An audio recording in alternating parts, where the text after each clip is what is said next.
ईश्वर की कल्पना से अधिक मोहक, मधुर, प्रिय, उदात्त और सहज कल्पना नहीं है कोई। उससे अच्छी कोई कल्पना नहीं हो सकती, उससे अद्भुत कोई उन्नत विचार नहीं हो सकता, उससे अधिक श्रेष्ठ कोई स्मृति नहीं हो सकती।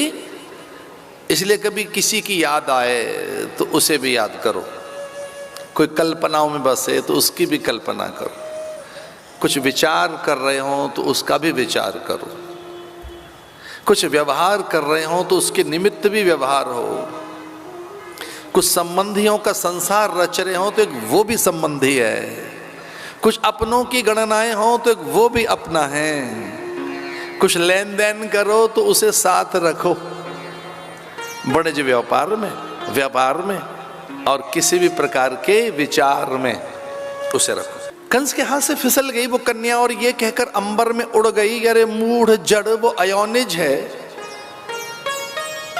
वो महाकाल है, वो अकाल पुरुष है, अयोनिज है। आज्ञा नहीं, अन्यथा तो अपने श्वास से मैं तुझे निगल लूं, उदरस्थ कर लूं। मैं स्वयं उसकी चेरी चाकरी करने वाली, मैं स्वयं उसकी अनुचरी माया, मैं योग माया, मैं एक श्वास में ही तुझे उदरस्थ कर सकती हूं। इस पूरे जगत को भी आज्ञा नहीं है स्वामी की। ऐसे कि अंबर में उड़ गई, अनेक भुजाएं उसकी, और आकाश में एक विशेष प्रकाश के साथ वो अनुभव में आई कंस को, और वहां से खिलखिलाकर हंसते हुए कह रही थी, अरे मूढ़ जड़, वो देवकी का 8वां पुत्र पैदा हो चुका है, मैं उसकी चेरी हूं। स्वामी का आदेश नहीं, अन्यथा तो मैं तुझे अपनी श्वास से ही अपने भी उदर में समा लेती। इसलिए कंस ने फिर पूतना आदि से कहा कि भाई देखो, पता लगाओ वो कहां गया। और इससे पहले पूतना ब्रज में आए भगवान देवादिदेव महादेव, चंद्रमौलेश्वर, भगवान केदारेश्वर, भगवान हमारे प्यारे से मृत्युंजय पारदेश्वर, भगवान हमारे तारकेश्वर ताड़केश्वर चल पड़े।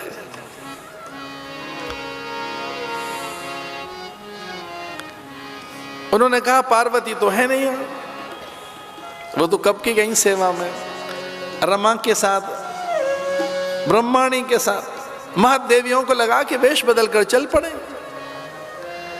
इसलिए गुजरियां बनकर, जाट छोहरियां बनकर, किरात कन्याएं बनकर, भील बालाएं बनकर, अहीर यादव कुल कन्याएं बनकर वे वहां पर पहुंच गईं। कैसा उनका शील, संयम, सदाचार, कैसी अद्भुत उनकी नैतिकता, उनका पावित्र, उन्हें देखकर ही समाधि से लग जाती। वो एक बार देख लें तो समाधि लग जाए। वे जाट छोहरियां हैं क्या? वो किरात कन्या, भील बालाएं, यादव कुल कन्या, अहीर बालाएं हैं क्या वो? ना ना ना, उनमें देव प्रकट हो गए, उनमें महादेवियां जागृत हो गई।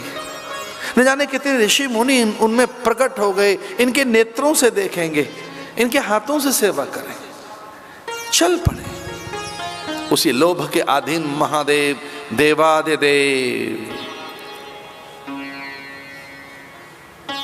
महादेव का आगमन। किस लिए? कि प्रथम अधिकार हमारा है भगवान के दर्शन करने का। देवादिदेव महादेव ब्रज में गोकुल के उस द्वार पर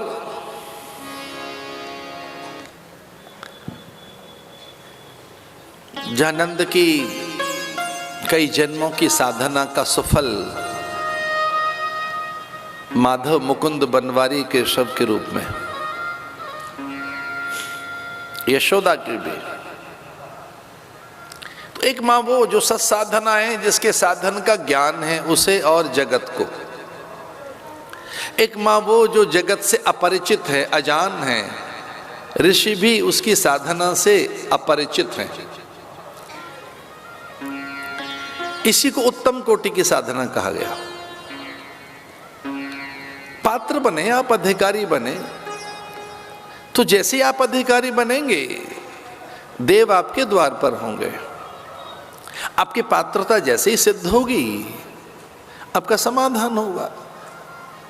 संत के रूप में, गुरु के रूप में, विचार, साधन, व्रत, नियम और किसी उपवास के रूप में, अथवा आपके भीतर सत, प्रेरणा, त्याग और औदार्य के रूप में भगवान प्रकट होंगे।